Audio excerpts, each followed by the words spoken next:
here's two surprises, well, at least for me when I think about 10 years because of some of the ups and downs. Memphis at number 17, and we know they've had some high-powered offenses, but then some years where they're not. And then Mississippi State at 24.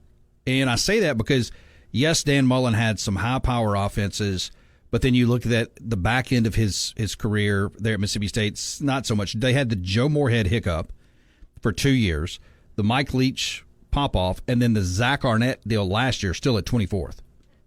Yeah, and another thing to consider here, Jake, again, it's a 10-year period, all weighted equally, every year weighted equally. So you look at Memphis at 17, like you said, they have a 73.1 raw score. Mississippi State at 24, 69.5. So in any given year, those numbers aren't going to jump out at you. 69th percentile, 73rd percentile, that's good. Certainly, that's good, and you want to be closer to 100 than not.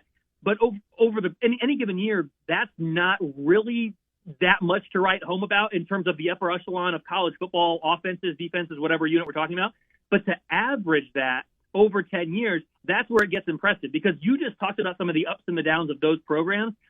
Every single program, all now 134 of them, of course, Kennesaw State not included in this since they haven't been FBS for any of this period, but all 133 that I ranked here over the last 10 years, they've all had their own ebbs and flows, their own ups and downs. And so these two programs in particular, Memphis, Mississippi State, have sustained a higher level of success. They've had more ups than downs relative to most of FBS football, and that's how they get the numbers that they have here in the graphic.